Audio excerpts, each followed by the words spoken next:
Hi everyone, good morning, good afternoon, and good evening. This is Edmundo Lozano. Today we are gonna have the DMUI session 100% recorded on a mobile phone.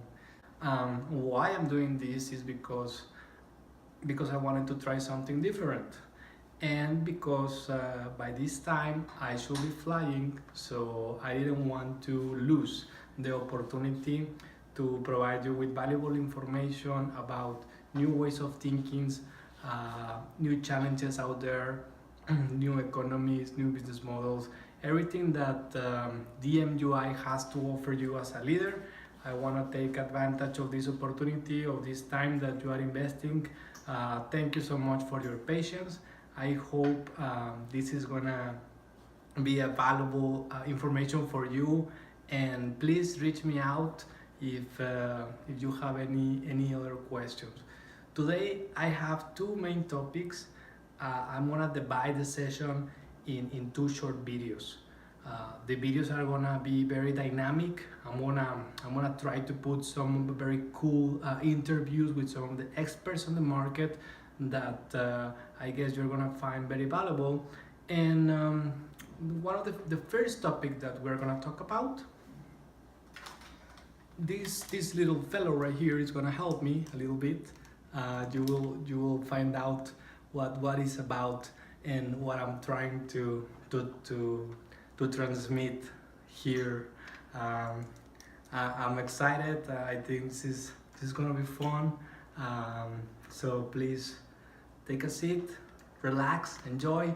This is the DMUI Ops review, right? So if just one comment, I'm doing this from my home. If you heard dogs barking, children's crying, fans or whatever other noises, those are actually the special effects, right? So because we want to keep that real. And I apologize in advance if for some reason I struggle a little bit. It's hard to be taped and um, and, um, and it gets recorded forever, right? It's easy to do it in live because if you make a mistake, no one else gonna remember. But here, it's gonna be recorded, and everyone is gonna remember. But I hope that you remember the message of this session. So welcome. This is DMUI, and I hope you like it.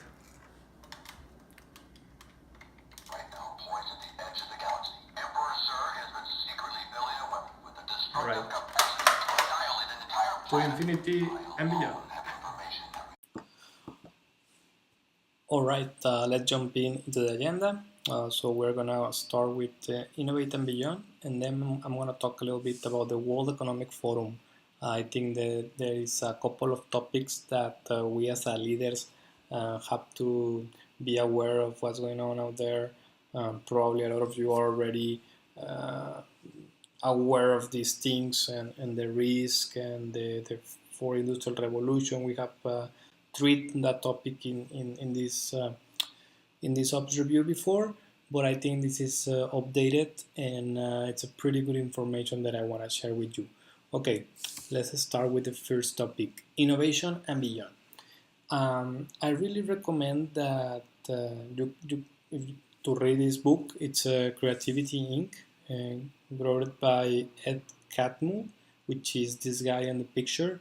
He was one of the Pixar co-founders with Steve Jobs, and I think it's a very good reading. It has a lot of insights in spark creativity and trust in people, leadership, communities within the organization. It's very good. I do recommend that. Some of the takeaways that I want you to take away from this presentation, it's understand what was the traditional model that Disney has and how they merged with Pixar. And they didn't merge the whole team. They keep both teams working in parallel. The Pixar studios keep doing the pictures following their tradition, their innovative model, and then how Disney Studios kind of start matching the same some of the same principles. That's the second thing. Some of these principles I think are key for success for any company. So we can probably figure out if some of this applies to our day-to-day lives or to the work that we do. So that's the second part. That's the second takeaway. Sorry. Also, how is there a way that we can replicate some of these and in some of our areas, in some of our process, how DMUI can work together with the different leaders, with different regions in understanding the process in place that we can enhance or that we can disrupt, and so that's the piece that as a DMUI presentation we want to remark. And finally, is to put a smile on your face.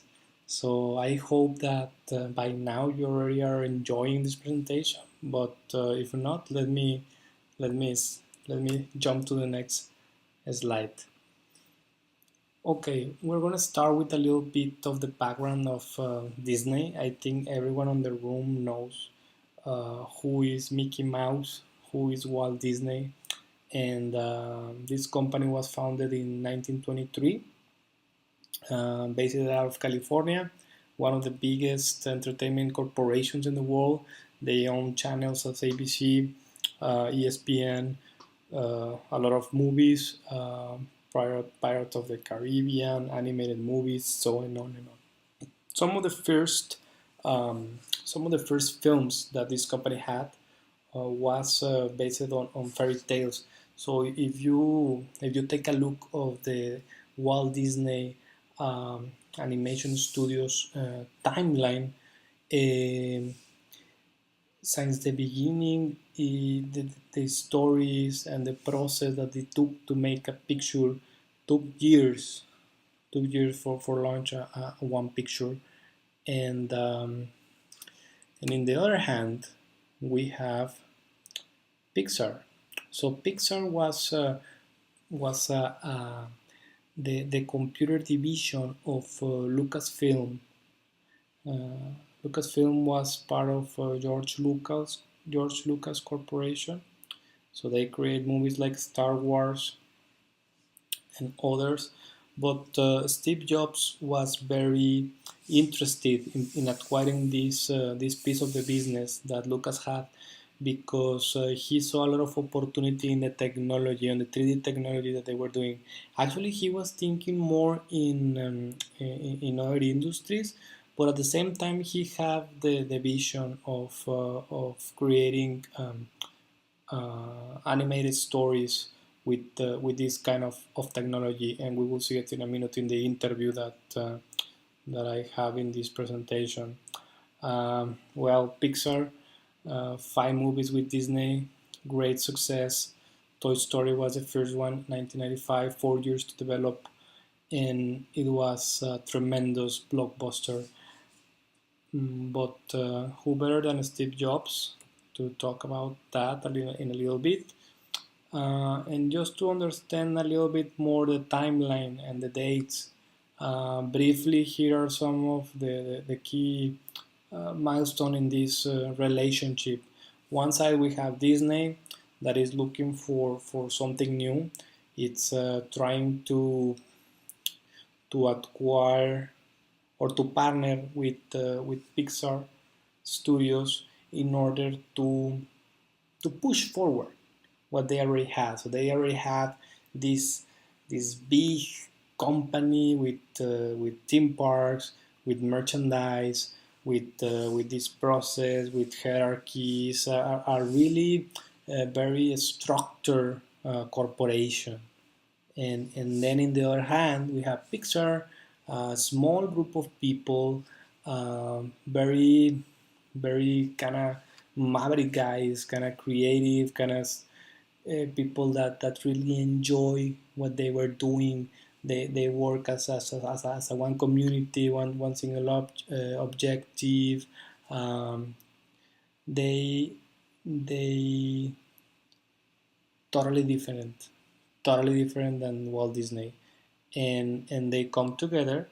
They will start working together, and they had a really profitable relationship from 1997, as we see here, to 2004, when they complete the agreement of 5 movies, including Toy Story, Finding Nemo, Monster Inc., The Incredibles, and finally Cars. So when they finished Cars, the relationship was ended that phase, and they have to decide if they're going to continue with Walt Disney and Pixar together. But by that time, Steve Jobs had some business in mind. All right, so I'm going to jump into the next slide, which is the interview. We are going to look only a little bit of the interview, some of the key parts of it. All right. Toy Story made history last year as the first computer-generated full-length feature film. The film earned over $192 million domestically, more than $300 million internationally. It will soon be released on home video. Its technology and success have revolutionized the business of animation and opened the door to endless possibility between Hollywood and the Silicon Valley. Joining me now, Academy Award-winning director John Lasseter. He led the innovative team from Pixar Animation that brought the film to life. Also, Pixar's chairman and CEO, Steve Jobs. He introduced computers to the ordinary user when he co-founded Apple Computers.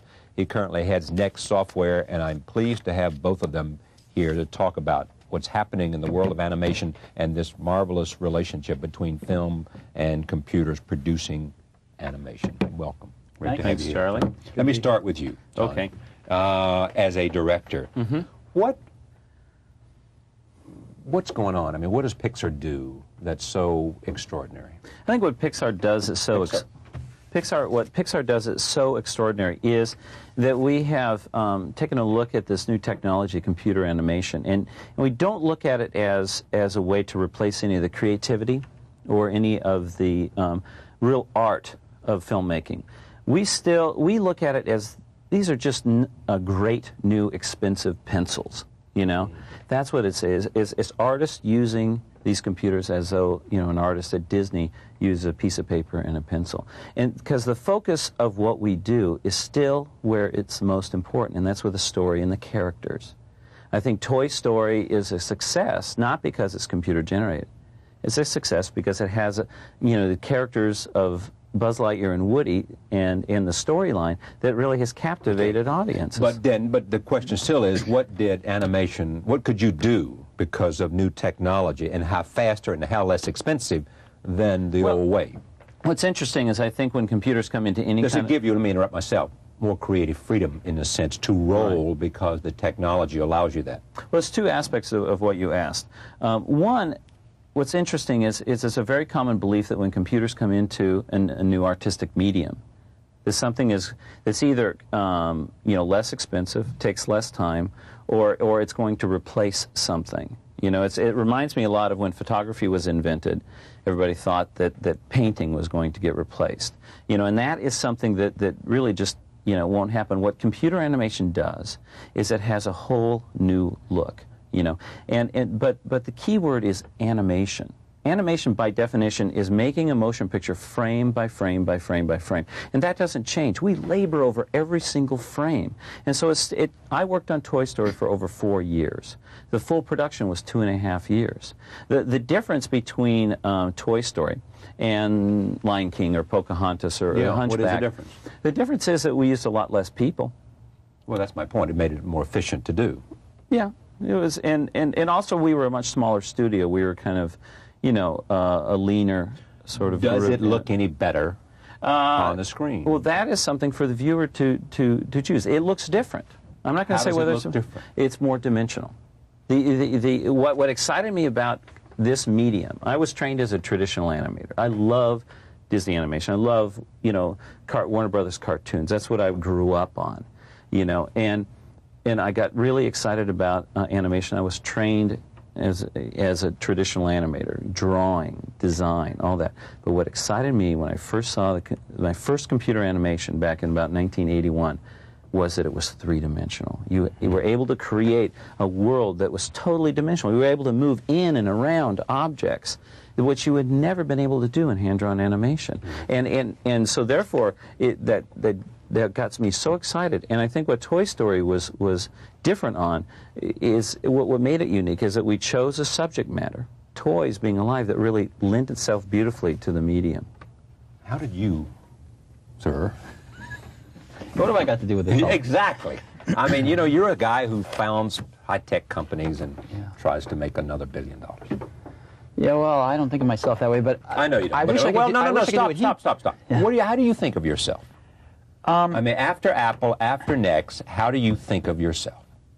You know, the things that I've done in my life, I think the things we do now at Pixar, these are team sports.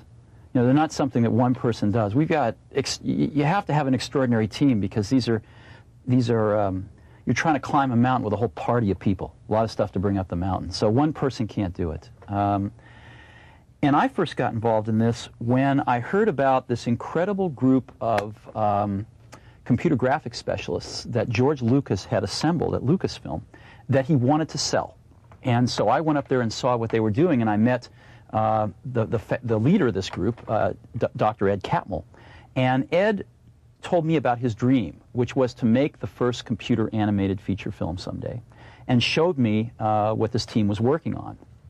And I was blown away. I spent a lot of time in computer graphics with the Macintosh and the Laser Writer and stuff, but this was way beyond anything I'd seen. And so I bought into that dream, both spiritually, if you will, and financially, and we bought the computer division from George and incorporated it as Pixar. John was there from the very start, Ed was there, and we were joined by other people along the way.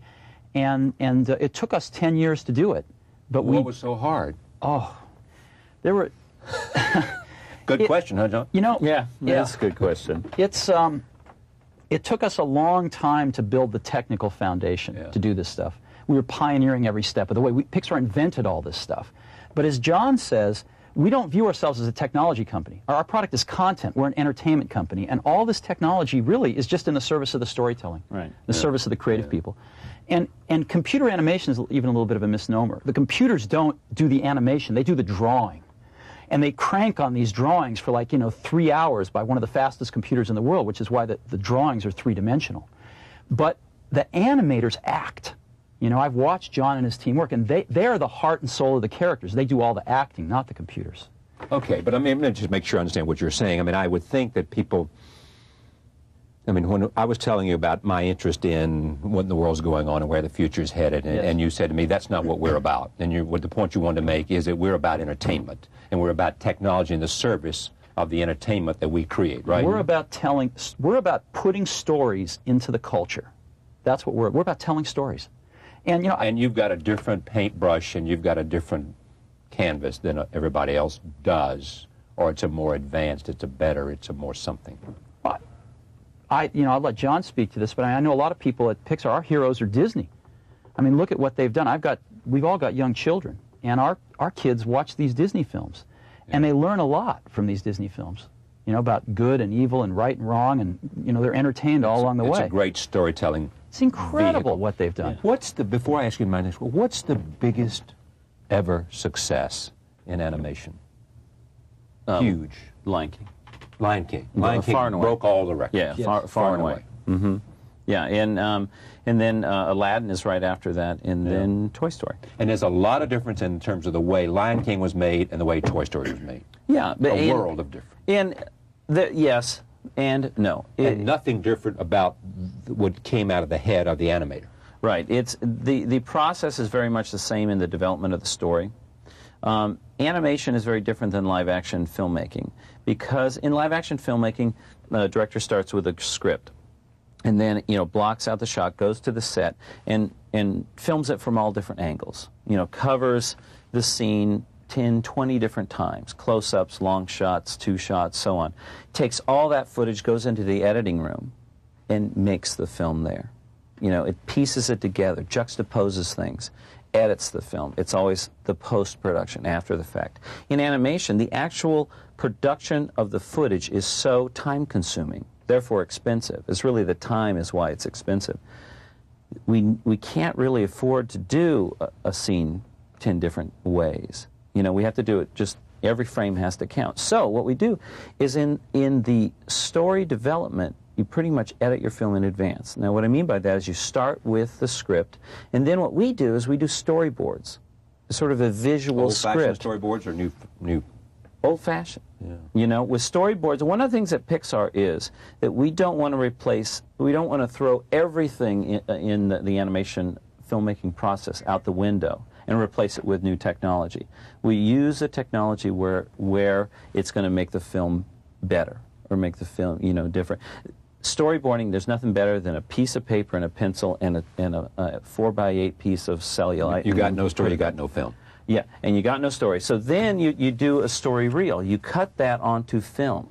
And in our case, we use a computer there. We use a nonlinear editing system that's very common in the industry now. But it makes it so that we can look at those still drawings with scratch dialogue, scratch music, sit back, watch it on a big projection video, and that film will tell us if it's working or not.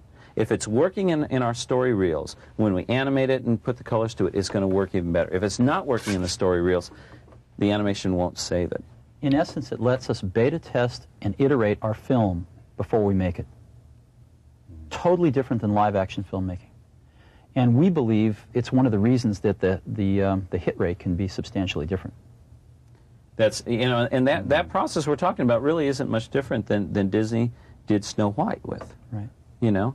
But you look, you know, that's one of the things is that Disney and Pixar, we labor over the stories.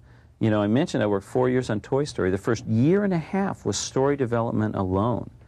You know, we worked so hard because the most important thing to me in creation of Toy Story was to make a film that of course kids will like, because it's all about toys. I mean, most kids look at it as a documentary, you know, but the parents are going to like it.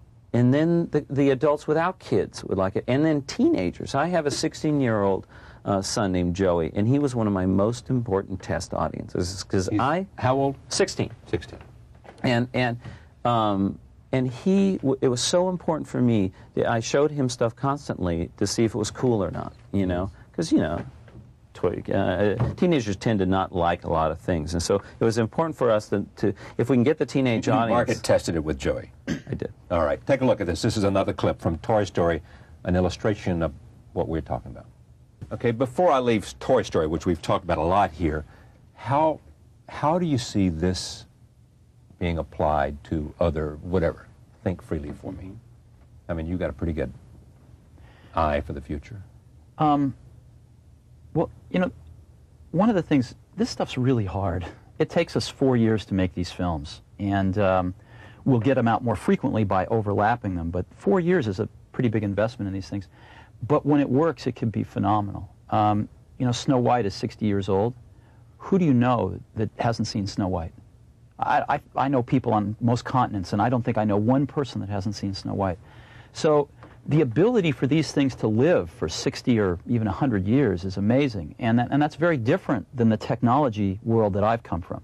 You know, most of the technology products we do, Apple IIs, Macintoshes, you name it, they tend obsolete in 18 months, and it's shrinking to 6 months fast. You're lucky if they live 10 to 15 years. I mean, it's very rare exception. So, and then they become sort of part of the sediment layer for things to build upon. These things can live for 100 years, and so it's very different. And we're not competing against, you know, a Microsoft or another company. We're competing against, can we make a great film that people love? That's what we compete against. And so every day when we go to work, we're saying, you know, how do we make a... All right, but I mean, look, two questions quickly, because one is, why should I come to Pixar if I'm a great animator? Yes. And if I've got a great story idea, why should I come to you? Oh, I think the 3 reasons. One, Pixar is a place more than anywhere else in the world that they can get creative satisfaction. We try to give these artists a project that they can be proud of for the rest of their careers.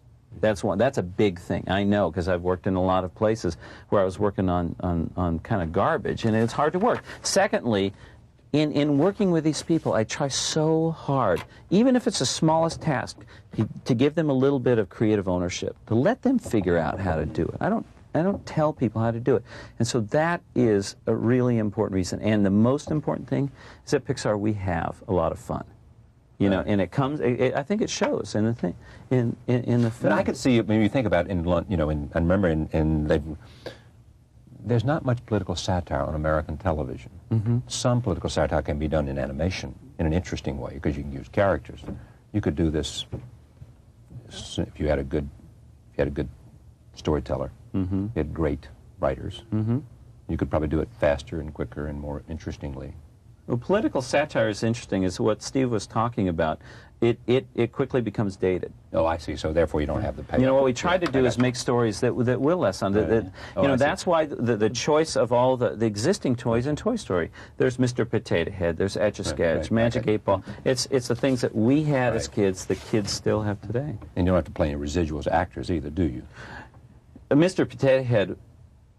You know, it was a tough deal to negotiate with him. No, just kidding. Had you there? Yeah, I know. I thought maybe somebody owned it. Well, they do, but they were very. Why has the stock? Mm-hmm. Has the stock come down? Well, we went out at the IPO at $22 a share, and Right. I didn't check the price today, but it's probably somewhere around $17, $18 a share. Yeah. And I think part of that, well, I don't know why the stock market does what it does. So that's first answer. Second answer is, I think a lot of people thought we were a technology company. And we maybe didn't do a good enough job explaining to people, no, we're an entertainment company. We're not a quarter-to-quarter earnings company. We're building assets that are sort of annuities into the future. And so I think people are slowly coming around to that, understanding how difficult this is to do. You know, since Snow White was released in 1928, which was the first animated feature film ever, 60 years ago, every major studio has tried to break into this business.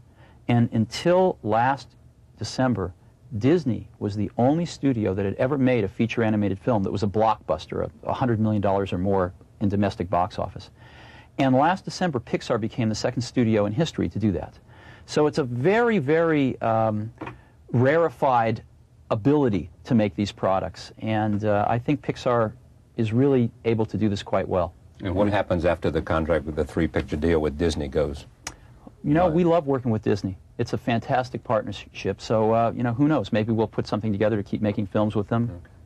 Okay. I want to talk about the business, overall business, which you know something about the computer business, too. Does it bring, how do you feel about what's happened to Apple? You know, all the work we did at Apple lives on.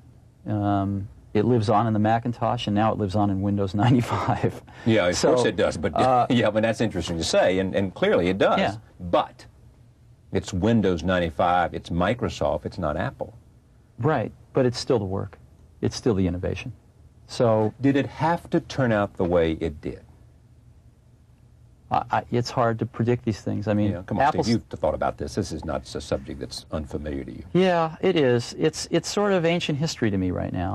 I don't really think about this stuff anymore. And Apple and Microsoft duke it out, and Netscape and Microsoft duke it out. And to me, it's a spectator sport at this point. Do you care about it? Do you have any interest in it? Does the ideas does the internet mean anything to you? Sure, the internet's great. I mean, I look at it. Do you use it? Do you care about it? I use it every day, and I do care about it, and I think it's phenomenal what's happening. The internet is clearly the most exciting thing in the computer business. But right now, I look at the computer business mostly as a consumer at Pixar, you know, because we are one of the largest consumers of computing in the world.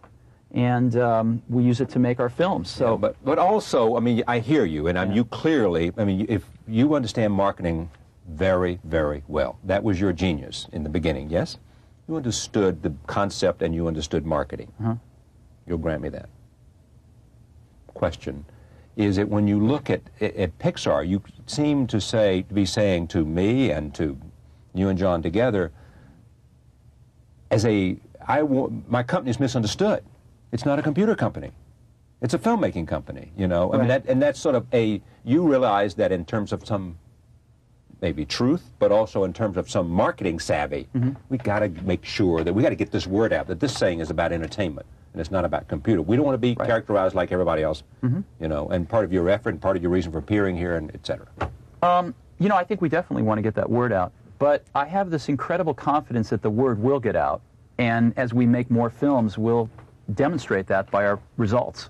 So the interesting thing is when these films take 4 years to make, and they last for 60 or 100 years, you start to develop a longer focal length point of view than just the next 6 months on but things. here you are. You went from Apple, where you made a lot of money, and then Scully came in, and you left, and blah, blah, blah, blah, blah. And then you went to Next, which was never quite as much as what people thought it might be. Right.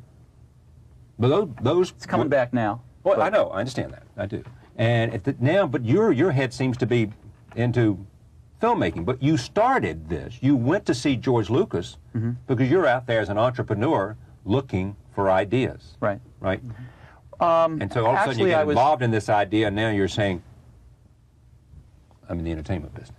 I did a good job of brainwashing. Yeah, you sure did. I was going to say, you really did a number on this guy. You should be. Over there. I mean, he bought it, didn't he? Story and he believes. He's a story believer. And character. He's a believer. I know he is. Is he? Yeah, I got He's into this great- because of the technology at the beginning. It excited you? Oh, it blew me away. I mean, we had yeah. more PhDs work on Toy Story than any film in history. I mean, tremendous computer science. That's what drew me into it initially.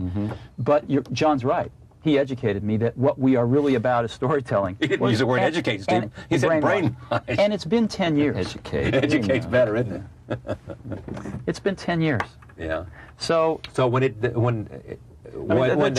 day that stock went public, because it'd been 10 years. Pixar stock. Yeah, Pixar. Because you'd put, I don't know, what, 50, 100, how much of your own money did you put into it at the beginning? a little over 50 million. 50 million. All of a sudden, because it's the way to take notice, not because you needed $1 billion, all of a sudden, after 10 years, there was a recognition by the marketplace that this had been a wise, fruitful, productive fruition. Yeah, am I going to come back and interview you in 5 years and find out you're in some other business and you're not in the entertainment business, you found some other well to go fishing? You know, I tend to stay where I start until somebody kicks me out. Thank you for coming. Great to have you here. Thank you very much, Steve. Thanks, John. It's a pleasure. Thank you. We'll be right back. Don't go away. All right, so I want to share some of the things that I took a note. All right, so here are some of the notes that I took from this interview. Here in the middle, I put Steve Jobs because he is a businessman, right? So he saw the opportunity, he buy the dream emotionally and with cash, right? He also talks about that this is a team sports. It can only be happen if we have extraordinary people, and he mentioned twice at least that it was very hard. It's a hard work to establish the technical and the functional foundation of this, and something else that he said is that we are competing to do a product that people loves. So he said that they are not competing with Microsoft or each other, right? They are competing against themselves. And I think that's a really, really important statement. Open your mind a little bit, like with that statement. And then we have Lester. He's the artist, so he has these three key rules, or no, he has these 3 reasons why people will join or work with Pixar. It's he encouraged the artists to have a creativity satisfaction of what they do. They feel proud, right? Ownership. Okay, so every single piece of the work put a little bit of their own ownership. So he's empowering his employees and have fun. Of course, because he's the artist, he wants the people to have fun, but take it over or jobs, right? If you really enjoy what you're doing, it is like having fun, right? So I think that was another good takeaway. And if we take some of these pieces of the interview into our IT space, he say that have the full story in front. So for me, it's like having the full requirements really well defined, understanding the process, understanding what really the business is looking for, and not start building a solution without knowing correctly your customer. That's the reason why these guys spent a year writing the script for Toy Story. I know that these are two different worlds, but there are lessons learned that we can take. And another point was his son, the teenager. So he was constantly asking him, right, like a Scrum model, right? I'm doing this fine, I'm doing this okay, this how would you like it? So it's kind of the same dynamic in IT. All right, we're missing one guy, which was Ed, right? So let's take a look of some of the highlights of his book, and let me jump into that. So let's take a look of Ed Catmull's career. How did it evolve during time? So imagine to have these three bosses during your your life. I think he should learn a lot. From left to right, we have Alex. Let me check. Alex Schur, right? So he was on charge of the New York Institute of Technology, and he was a visionary of about the role of computers will play in animation.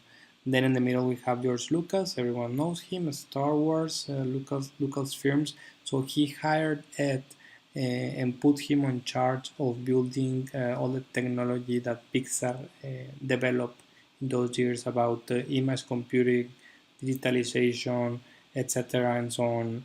And finally, Steve Jobs um, bought the company and put Catmull at the president of Pixar. So three bosses, three different styles, a lot of lessons learned, and let's see what Ed Catmull has to tell us this morning. When we make our movies, there's a saying that we use, which is trust the process. It's a difficult concept because the process isn't the person. But what it really means is there is a way of working and just keep doing it because you don't know what's going to happen. And it was really that concept that Andrew Stanton brought to Finding Nemo, which was just keep swimming. Si la vida te derrota, ¿qué hay que hacer? No sé qué hay que hacer. Nadaremos, nadaremos en el mar. You don't know what's going to happen. There are mysterious things, you can't predict it. Sometimes bad things will happen, but you just keep swimming. You just keep going. Pues mejor hay que irnos. She is very incredible. Los extraño mucho. So she's got her own movie now. ¿No es grandioso? ¡No! ¡Voy a vomitar con esa cosa! So here are the highlights for him. So he was a technology guy, and with this, the formula was complete. Pixar had the artist, the business, and the businessman, and the technology guy. So he had a dream, he accomplished a dream, and then he was asking himself, so what's next? So he encouraged himself to constantly keep working, keep improving, fail. He was conscious that in order to progress you need to fail, but you need to have lessons learned and you have to move quickly, okay? So it's okay if you fail, but you need to understand what went wrong and fix it quickly, okay? Be creative, but at the same time keep to the plan, keep on the process, keep going, Nemo. So that was part of his philosophy as well. And with this, I am gonna finish finally with this speech from Ed Catmull. It's a minute.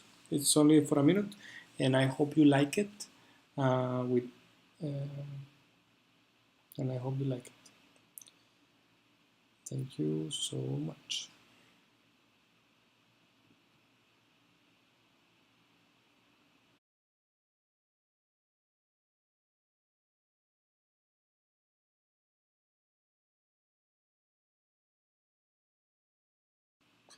Okay, so what I hope that we learned this morning is that innovation or creativity or new technologies not always means to replace people or replace process, etc. Steve Jobs refers as new pencils. Okay, so let's take this new pencil, let's take these new technologies. When it comes to innovation, we have to keep it lean, but we do have to have a team, right? Because it's a team sports. One person is not a one-person job. This is something that, as a community, as a team, we need to encourage. Some of the success facts from Pixar is the innovation, the creativity, the passion that they put for their job. What else? I think it's hard, but it works. So it's hard, but if it works, it could be phenomenal. Okay, so sometimes when we feel that all that weight on top of us, let's keep going. We will be able to have, we will be able to deliver something really good. But buy the buy-in, right? So sell the story and look for those sponsors that share the same dreams with you, because that's a success key to enable this, to make this happen. And I will finalize that we are here to create something that people loves, that people enjoys, right? So we as an IT guys, we are the solution makers. So we have the power and in our hands to select the right talent, the right technologies, the right vendors, to make those pieces together, to put those pieces together, and to really deliver something that our customers or third-party vendors or employees will love, they will use, and they improve their lives. Thank you so much for your time. With this, I'm gonna close the chapter this morning. I think that I run a little bit, even if I didn't want to miss any information. So it's up to you guys if you wanna see the second part of the DMUI session that talks about the World Economy Forum, or I will send the links much better, and then you can take it and you can see it at your home. I hope you like this presentation, and I'm gonna close with this message from Ed Campbell. So thanks so much. Peace. See you soon in Milwaukee. Bye bye.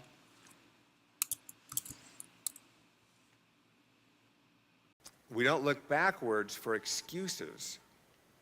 We look backwards for lessons. And I think any organization will be successful if it's self-questioning, non-hierarchical in communication, and willing to change.